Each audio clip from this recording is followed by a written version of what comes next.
فلانے صحابی سے تو یہ ہوا، فلانے صحابی سے یہ ہوا، تو بھائی ہم نے ان کے اعمال کی وجہ سے انہیں مانا ہی کب ہے؟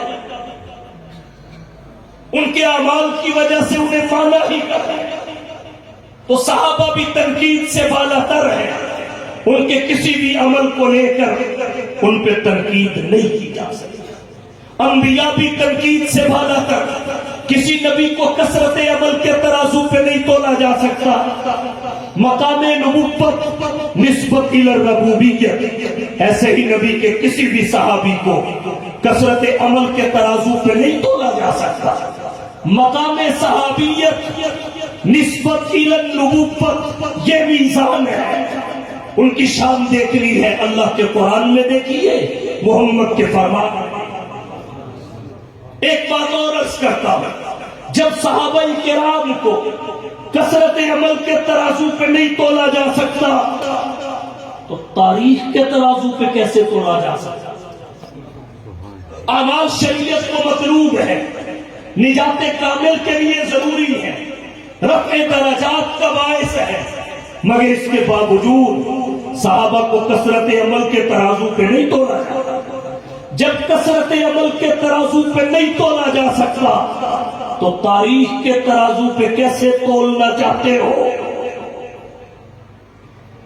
صحابہ کو تاریخ کے ترازو پہ تولنا ایسے ہے جیسے توڑی والے ترازو پہ سونے کا پہاڑ تولنا۔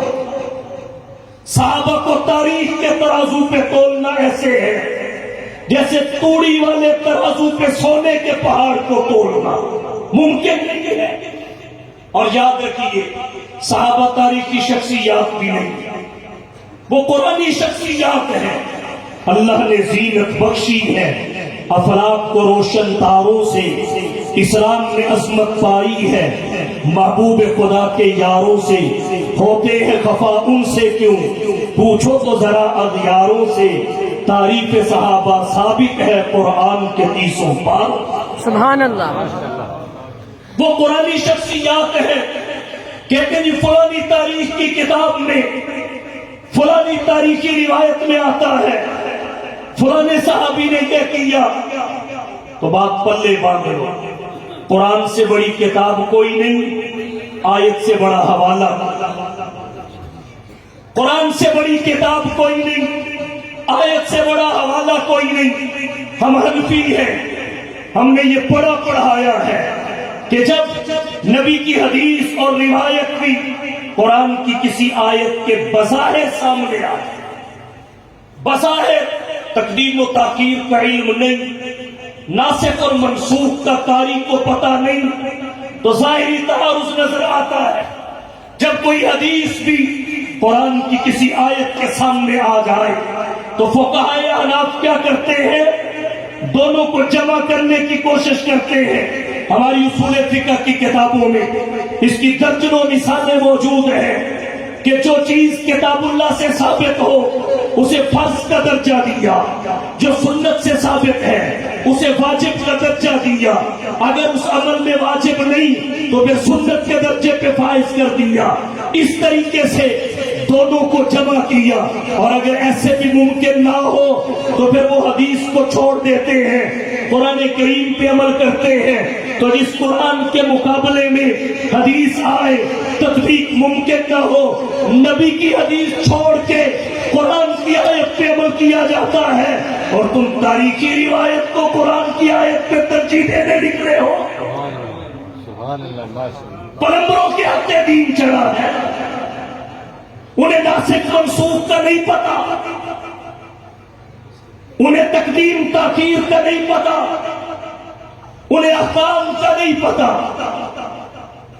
تو علماء کے پاس آئیے، جب آپ علماء کے پاس آئیں گے گمراہی سے محفوظ ہو جائیں۔ جتنے فتنے پھیلے ہیں وہ آیت یا روایت کو نہ سمجھنے کی وجہ سے پھیلے ہیں، سمجھنے کی وجہ سے نہیں۔ اگر سمجھ آ جائے پھر فتنہ کہاں پیدا ہو سکتا ہے؟ اہل قرآن کی سمجھ میں قرآن نہیں آیا، وہ انکار قرآن کے فتنے میں مبتلا ہو گئے۔ منکرین فقہ کی سمجھ میں حدیث اور فقہ نہیں آئی، انہوں نے فقہ کا انکار کر دیا۔ تو ناسمجھی کی وجہ سے فتنے پیدا ہو رہے ہیں. اگر سمجھ آ جائے تو پھر تو فتنہ ختم ہوتا ہے. تو صحابہ کرام کے حوالہ سے یاد رکھیے دور حاضر کا سب سے بڑا فتنہ حضرات صحابہ کرام پر عدم اعتماد ہے. دور حاضر کا سب سے بڑا فتنہ حضرات صحابہ پر عدم اعتماد ہے. اور یہ وہ فتنہ ہے جو ام الفتن ہے. جو اس میں مبتلا ہو گیا وہ کسی فتنے سے محفوظ نہ رہا, اور جو اس فتنے سے بچ گیا وہ ہر فتنے سے بچ گیا. تو صحابہ کرام اللہ کے بارے میں کسی بدگمانی میں مبتلا نہیں ہونا, رسول اللہ کے بارے میں کسی بدگمانی میں مبتلا نہیں ہونا, اور صحابہ کے بارے میں کسی بدگمانی میں مبتلا نہیں. ان کو اللہ نے چنا ہے, اللہ نے چنا ہے. سب کا چناؤ غلط ہو سکتا ہے, رب کا نہیں ہو سکتا. وہ رب کا انتخاب ہے, اور رب کے انتخاب پہ تنقید اور عدم اعتماد, وہ رب پہ تنقید اور عدم اعتماد ہے. اس لیے نبی کے کسی بھی صحابی کے بارے میں اپنے ذہن میں کوئی منفی خیال نہ آنے دیں. الصحابۃ کلھم عدول, جب کسی شخصیت کا صحابی ہونا ثابت ہو جائے تو پھر جرا ختم. الصحابۃ کلھم عدول, صحابہ سارے کے سارے عادل ہیں, پھر جرا ختم. سارے صحابہ عادل ہیں تو پھر ان کے کسی عمل کی حکمت ہماری سمجھ میں آئے تب بھی, سمجھ میں نہ آئے تب بھی, وہ ہماری آنکھوں کا نور ہے, ہمارے دل کا سور. یہ جمادی الاخرہ کا مہینہ ہے, اس کے بعد رجب آنے والا ہے. اس جمادی الاخرہ میں آخری اشرا میں خلیفہ اول, خلیفہ بلا فصل, جانشین پیغمبر, خسر رسول حضرت ابو بکر صدیق رضی اللہ تعالی عنہ کا سانحہ اتحاد ہے. اور اگلے مہینے کی 22 تاریخ کو کاتب وحی حضرت سیدنا امیر معاویہ رضی اللہ تعالی عنہ ان کا سانحہ اتحاد ہے. اس وجہ سے میں اس ساری گفتگو کے ساتھ دونوں کے حوالہ سے ایک ایک بات جوڑوں گا. آج حضرت ابو بکر صدیق رضی اللہ تعالی عنہ کے حوالہ سے ایک بات یہ کہی جاتی ہے کہ انہوں نے حضور کی وفات کے بعد حضرت فاطمہ الزہرا رضی اللہ تعالی عنہا کو ان کا حق نہیں دیا. وہ حق کیا ہے؟ باغ فتح انہیں نہیں دیا. تو اس مسئلہ میں چند باتیں آسان لفظوں میں عرض کروں گا, پلے بات لے. اہل سنت والجماعت کا موقف یہ ہے کہ مال میں انبیاء کی وراثت جاری نہیں ہوتی, مال میں انبیاء کی وراثت جاری نہیں ہوتی, اور اس کی بہت ساری وجوہات ہیں.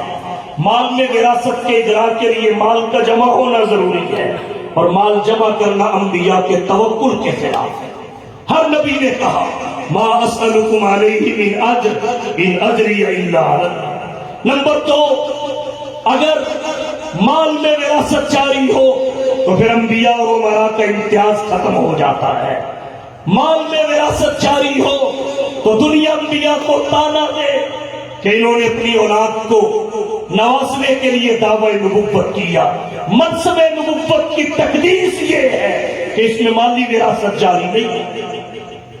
اگر مال میں وراثت جاری ہو, بعض دفعہ وارث اپنے مورث کی موت کا انتظار کرنے لگتا ہے اس لالچ میں, اور بعض تو خود موت کی نیند سلا دیتے ہیں. اسی لیے ہماری شریعت نے ایسے وارث کو وراثت سے محروم قرار دیا ہے. اس لیے پروردگار عالم نے انبیاء کی وراثت مال میں جاری نہیں کی. حدیث ہے ان العلماء ورثۃ الانبیاء, علماء انبیاء کے وارث ہیں. کسی عالم کو کھجور کا باغ نہیں ملا, کھجور کی ٹہنی اور شاخ نہیں ملی, کسی عالم کو کوئی درہم اور دینار نہیں ملا. یہ نبی کے وارث کیوں ہے؟